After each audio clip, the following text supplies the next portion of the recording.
My fellow Americans, tonight I come before you not as a former president, not as a Democrat or a Republican, but as a citizen who loves this country, as someone who believes deep in his bones that America is still the greatest experiment in self-government the world has ever known. But experiments require care. They require truth. They require that we not only cherish our freedoms, but that we protect them, not with words alone, but with courage, with responsibility, with love of neighbor, and with a willingness to say enough. Now I know there's been noise, there's been anger, there's been division, there's been talk of revenge, of retribution, of rewriting the truth until it no longer resembles reality. And some of that noise, my friends, comes from Mr. Trump. Let me be clear, this isn't about politics. It's about character. It's about decency. It's about the soul of America. Because I've seen what happens when we forget who we are. I've seen it in Charlottesville. I've seen it in the Capitol on January 6th. I've seen it when truth is twisted into a weapon, when patriotism is worn like a mask while hate festers underneath. But I've also seen something else. I've seen the nurse who worked 3 shifts straight during a pandemic and still went home and helped her kids with homework. I've seen the immigrant who arrived with nothing but built a life, a business, a community. I've seen young people marching peacefully for justice, not for themselves, but for those long silenced. And I've seen America rise before, when the night seemed darkest, when hope felt far away. Mr. Trump may speak loudly. He may tap into anger, but noise is not leadership. Bullying is not strength, and division is not destiny. Leadership means lifting others up, even when you disagree. It means telling the truth, even when it's hard. And it means reminding people that we are in this together. Because America has never been about one man. It's about all of us. It's about the factory worker in Ohio who never gave up, even when the plant closed. The single mom in Georgia who taught her son to read by candlelight. The veterans who fought not just for their country, but for the idea that everyone deserves dignity. That's who we are. That's the America I know. So when I speak to Mr. Trump and to those who follow him, I say this: you are not above the truth. You are not above the Constitution. And you are not above the American people. We are not a nation of fear. We are a nation of resilience, a nation of progress, a nation of imperfect people working every day to build a more perfect union. Now, I know some folks feel tired. Some feel cynical. But if we give in to that, if we surrender the future to those who peddle lies and division, then we lose the very thing that makes this country worth fighting for. So let us choose a different path. Let us stand together as neighbors, as workers, as students, as dreamers and doers. Let us write a new chapter not in anger, but in hope.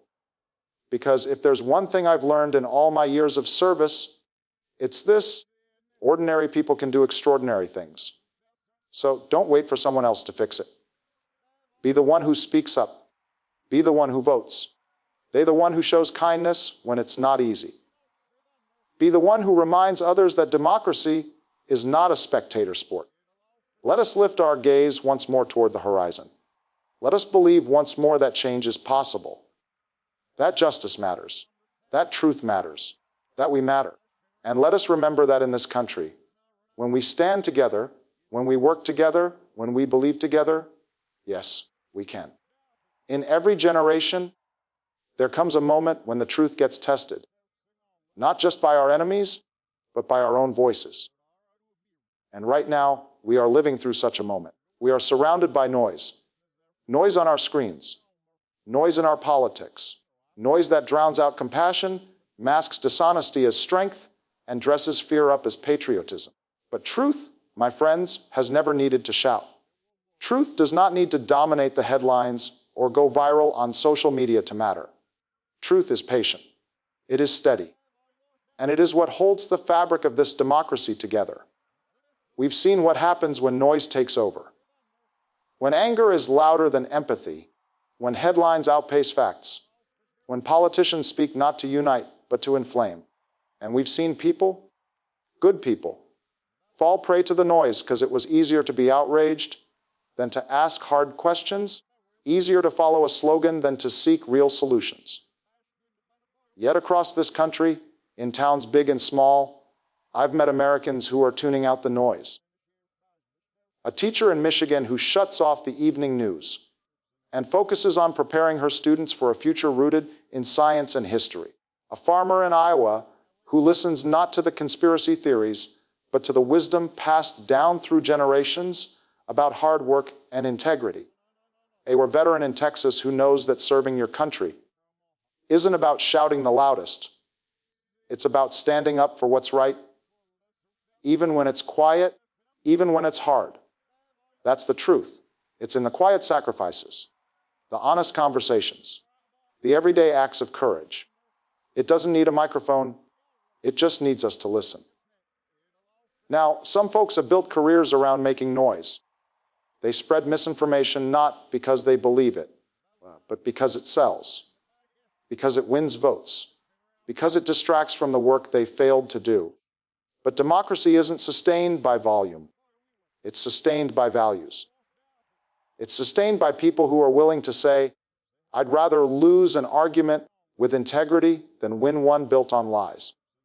And let's be clear, truth doesn't belong to one party. It's not red or blue. It doesn't care about polling numbers or social media metrics. Truth is bigger than that. It's the cornerstone of justice. It's the foundation of trust. And when truth is strong, America is strong. Our founders didn't write the Constitution for a nation of echo chambers. They wrote it for citizens. Thinking, reasoning citizens who could distinguish truth from propaganda, substance from spectacle. That's our responsibility. Not just to consume information, but to question it. Not just to react, but to reflect. Because when we allow noise to define our reality, we lose sight of what matters. We lose sight of each other. We lose sight of the quiet strength that has always driven this country forward. From the factory floor to the voting booth, from the courthouse steps to the kitchen table, from the protests for justice to the promises we make to our children, from the solemn truth that silence in the face of injustice is not neutrality. It is complicity, from the enduring hope that if we stand firm in the truth, no matter how loud the noise gets, our democracy can still shine brighter than any lie ever shouted through a megaphone. ChatGPT, you said, the power of ordinary Americans, expand it in 500 words and never add any ending sentence. ChatGPT said, the power of ordinary Americans, in the style of Barack Obama, 500 words, no ending sentence. I've always believed that the strength of this nation doesn't come from the marble halls of Washington. It doesn't come from the wealth of our stock markets or the firepower of our military alone. No, America's strength, its true and lasting strength, has always come from ordinary men and women doing extraordinary things, not for fame, not for power, but because it was the right thing to do. It comes from the single mother in Detroit working 2 jobs, still showing up to parent-teacher conferences, still believing that her child's future is worth every sleepless night. It comes from the janitor in New Mexico who cleans the same school he once attended, they walking those halls with quiet pride because he believes every child deserves a clean space to learn and dream.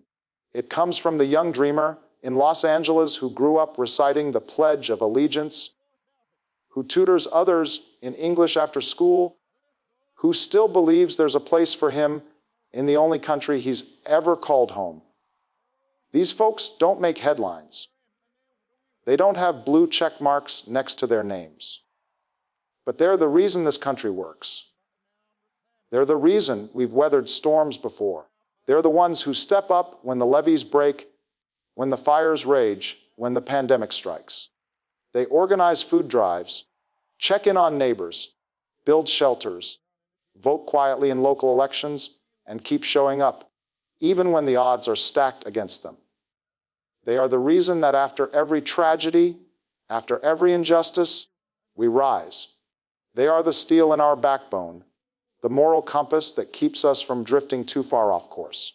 And they remind us, again and again, that hope is not found in the halls of power, but in the hands of people who get up every morning determined to make life just a little better than it was the day before.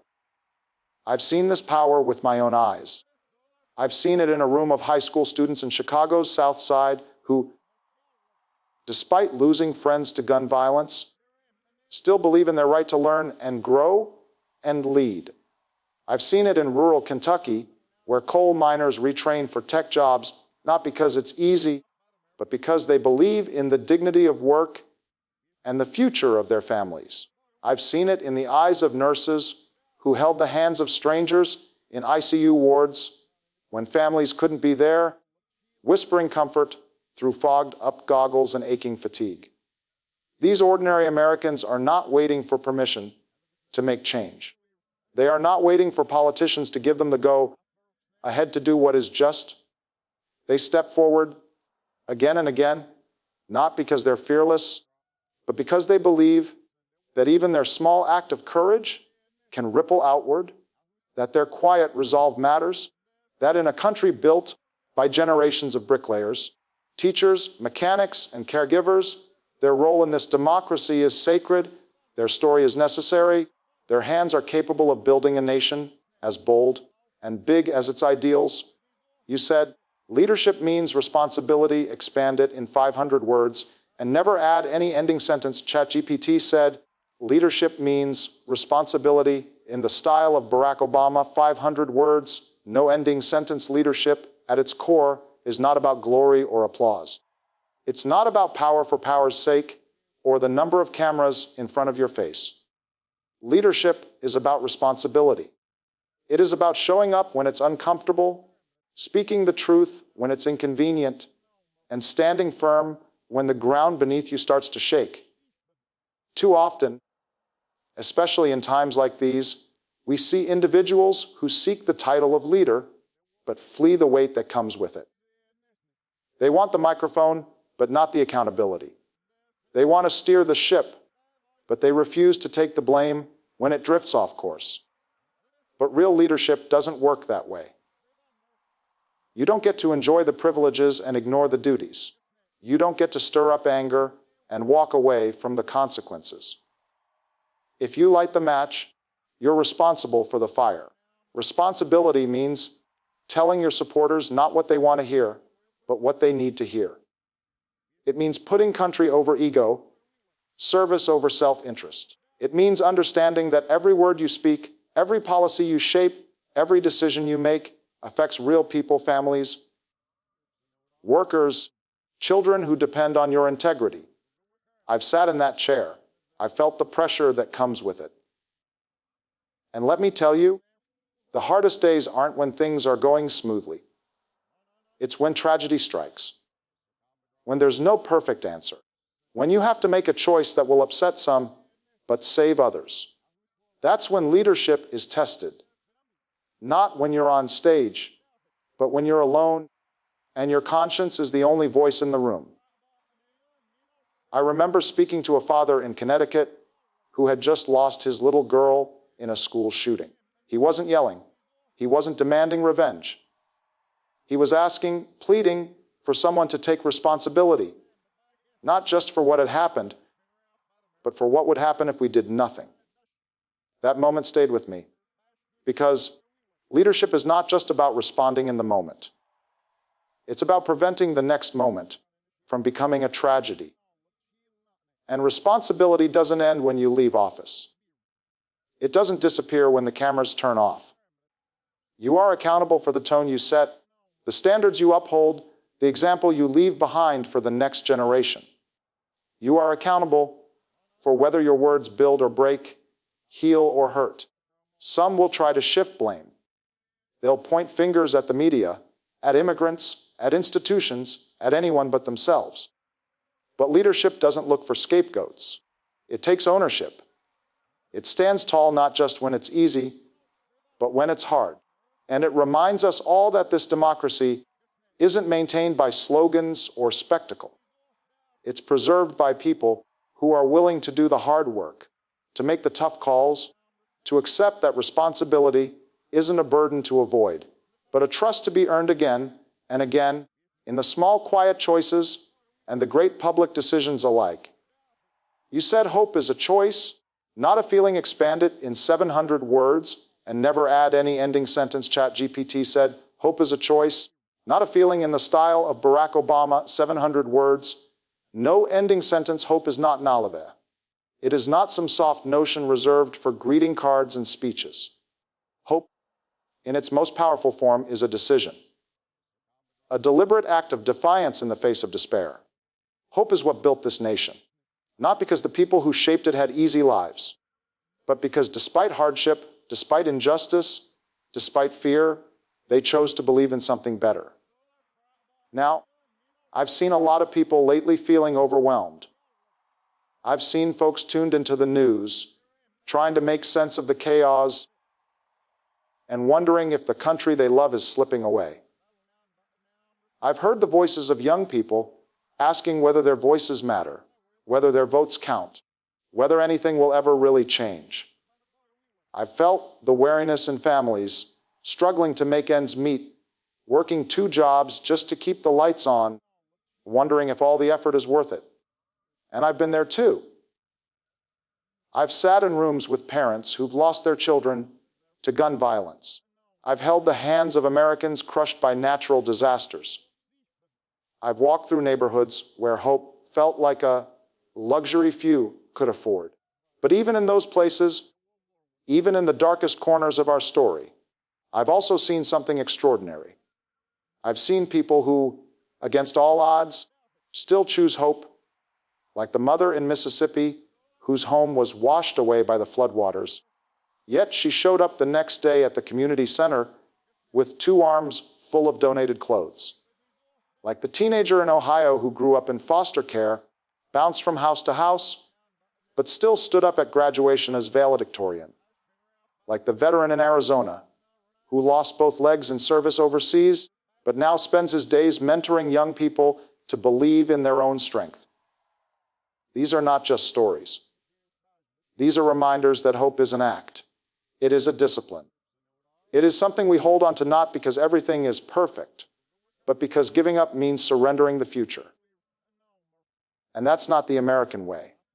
Hope says, I will vote even if I think the system is broken, because not voting guarantees nothing changes.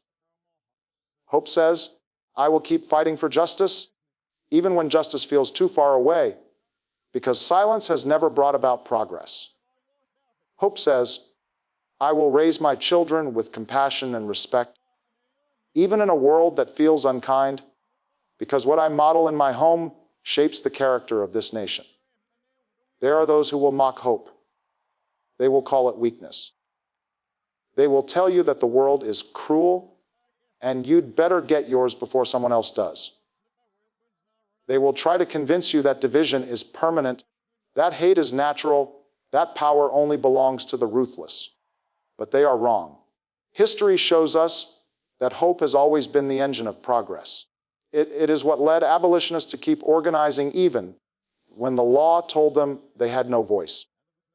It is what carried suffragettes through jail cells and mockery until they won the right to vote. It is what pushed civil rights marchers across bridges even when the batons came down hard.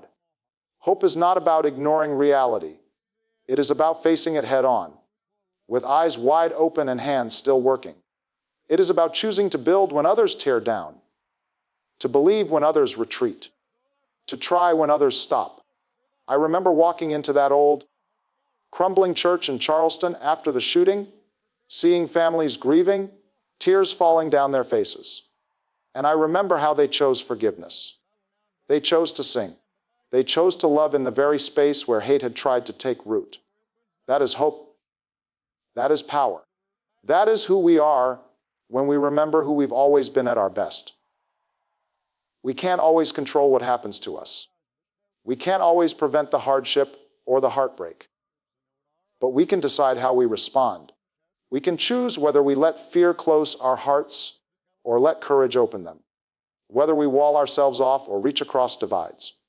Whether we despair or whether we dig deeper, stand taller and press forward together with the quiet conviction that our efforts, our unity, our compassion still matter in this great American story we are writing every single day with our words, our votes, our voices, our hands, and our hearts. You said democracy requires all of us expand it in 700 words and never add any ending sentence. ChatGPT said, democracy requires all of us in the style of Barack Obama, 700 words, no ending sentence. Democracy has never been a guarantee.